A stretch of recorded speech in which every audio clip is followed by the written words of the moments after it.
when the roof comes in.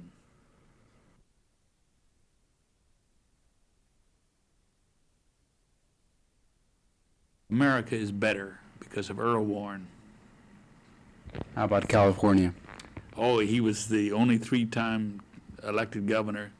He was a very strong, progressive governor, and the state is much better for him. He was concerned with little things and big things, and he brought a nonpartisan administration. This is when we used to have cross-filing in California. And his decisions were not really partisan, all Republican or all Democrat. The nation will surely miss him.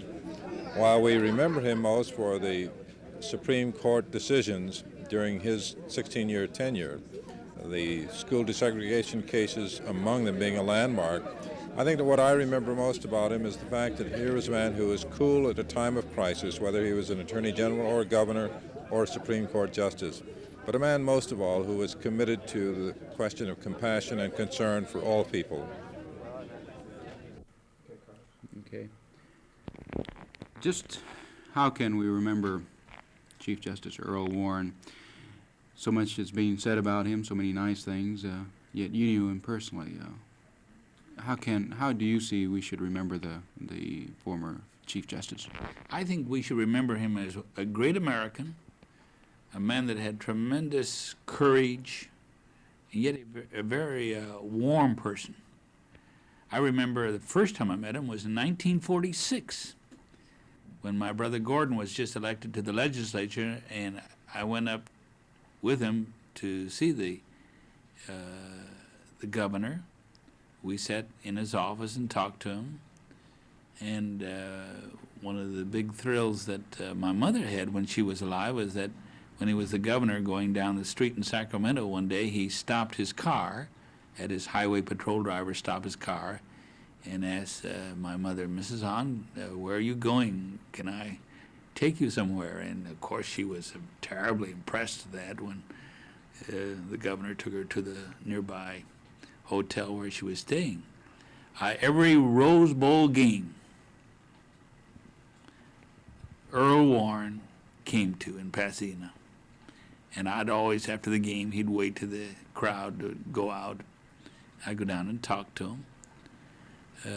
When he was the Chief Justice of the United States, I went back and talked to him in the Supreme Court building.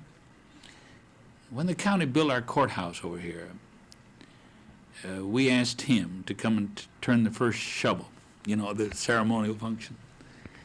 And he did it. And then it was a lot of hoopla, as all public ceremonies are. And we had a reception for him. And then I thought it would be good if the Board of Supervisors of this county would authorize a painting for him.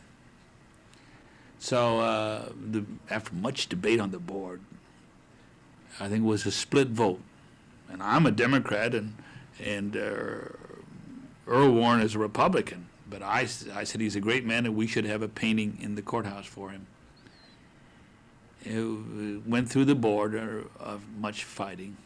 And the mail I got, the mail. The people were mad at him on some decision, and some of them wanted to impeach Earl Warren, and had billboards all over the streets, and some of the right-wing people just despised him.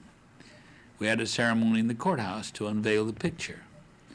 I recall that an artist here from Los Angeles went back to Washington to do while the Chief Justice sat for the painting, and the Chief Justice didn't like the eyes or the nose, so they did the painting all over again. And then we had a nice ceremony here in the courthouse to unveil the picture, and he was always so gracious. When you did something nice for him, he was always so gracious and thanked you for it. And I look back and say that he was an example to young people to go into office. I remember I was only 26 when I first met him, and I wasn't in office then. And he told me, he says, you ought to run for office. He spoke to the graduation class at Pepperdine College when I graduated. He was the graduation speaker. All I always remember is not the words he said, but he was wise enough to know that for graduates you better only speak 10 minutes. And I remember that his speech was 10 minutes in length, in which then you remember the person. But he encouraged a lot of young people to get into politics, and he's a great example to the young people today, that a man can be a district attorney of his county, the attorney general of a state, 3 times governor. He ran for vice president with Tom Dewey, and then appointed by President Eisenhower to be the Chief Justice of the United States. He corrected me once. It was interesting how he corrected me publicly. I was introducing him to the court officials when we unveiled the picture. And I said, I'd like to present the Honorable Earl Warren, Chief Justice of the Supreme Court. And I thought that was the proper title. And everybody clapped for him. Then afterwards he came and sat beside me. He said to me, he says, Kenneth, this is what he called me again, I'm not the Chief Justice of the Supreme Court. I'm the Chief Justice of the United States. And that was the first time I knew that was the official title that he had.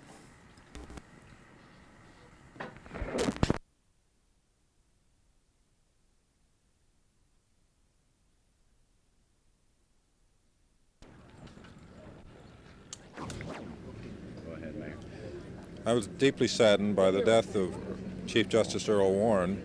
He was a man whose very life was intertwined with the whole quest for justice in this country.